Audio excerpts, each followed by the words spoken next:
नमस्कार दोस्तों, कैसे हो आप? तो आज बात करेंगे व्हीकल इंश्योरेंस के बारे में। व्हीकल इंश्योरेंस 3 से 4 तरह की होती है। एक होती है थर्ड पार्टी, एक होती है फुल पार्टी, इसको कंप्रेसिव इंश्योरेंस भी बोलते हैं। एक होती है जीरो डेप्थ, एक होती है retail to invoice. Third party में क्या होता है, अगर आपको पुलिस पकड़ लेती है ड्राइविंग करते हुए तो पुलिस आपका चालान नहीं काट सकती। लेकिन उस वाली केस के अंदर थर्ड पार्टी में आपको अपनी गाड़ी का क्लेम नहीं मिलता। गाड़ी चोरी हो जाएगी, एक्सीडेंट हो जाएगी तो कंपनी उसके अंदर आपको क्लेम पे नहीं करेगी।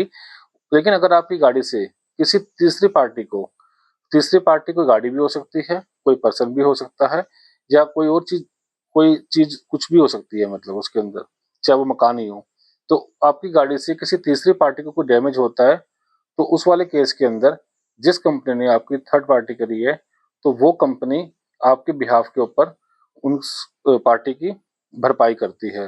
कोर्ट में केस जाता है तो कोर्ट में जो केस लड़ते हैं वो कंपनी आपके बिहाफ पर केस लड़ती है। फुल इंश्योरेंस में अगर आपकी गाड़ी चोरी हो जाती है या डैमेज हो जाती है तो कंपनी आपको क्लेम पे करती है। उसमें क्लेम पूरा नहीं मिलता, उसमें डिपेंड करता है कि आपका कोई लोहे का पार्ट गया है तो उसमें 80% देगी, तो प्लास्टिक का गया है तो उसमें 50% देगी, रबड़ के अंदर भी आई थिंक 50-50 जाता है। वो बाकी डिपेंड करता है आपकी पॉलिसी के ऊपर। उसके बाद आता है zero depth policy. Zero depth के अंदर आपको पूरा का पूरा क्लेम मिलता है, चाहे वो प्लास्टिक का पार्ट हो, चाहे आपका वो लोहे का पार्ट हो। रिटेल टू इनवॉइस में थोड़ा सा फर्क ये आ जाता है कि जब आपने गाड़ी परचेज करी थी उस टाइम पर जो आपकी गाड़ी परचेज करते हुए जो बिलिंग बनी थी, रिटेल टू इनवॉइस बोलते हैं उसको, तो उसके बिहाफ पर आपको 100% पूरा क्लेम मिल जाता है, चोरी होने पर भी और डैमेज होने के ऊपर भी।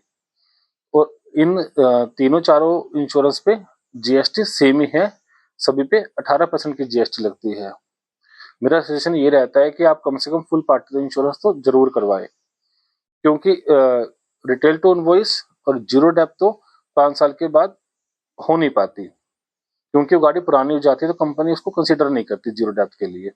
कुछ कंपनियां करती हैं, बाकी जनरली नहीं करती हैं। तो कम से कम कंप्रेसिव इंश्योरेंस तो जरूर करवा लीजिए आप, जिसमें आपको कभी क्लेम मिले तो कम से कम आपको नुकसान नहीं होगा उस चीज से। तो इन तीनों चीजों का फर्क समझना बहुत जरूरी है। एक गलती जरूर होती है इसके अंदर क्लाइंट से कई बारी, जब हम गाड़ी का इंश्योरेंस रिन्यूअल करवाते हैं तो अगर हमने लास्ट ईयर कोई क्लेम लिया हुआ है तो वो हमें मेंशन करना बहुत जरूरी होता है।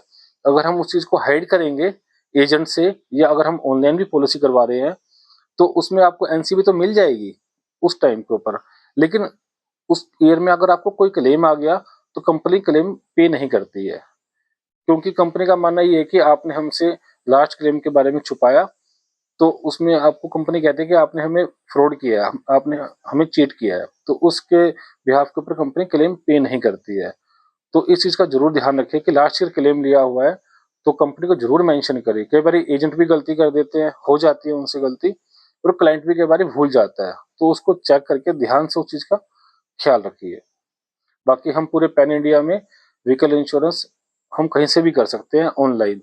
अगर आपको कोई रिक्वायरमेंट हो तो आप हमें कमेंट बॉक्स में या हमें व्हाट्सएप पे भी हमें टेस्ट कर सकते हैं, हम आपको कोटेशन भेज देंगे।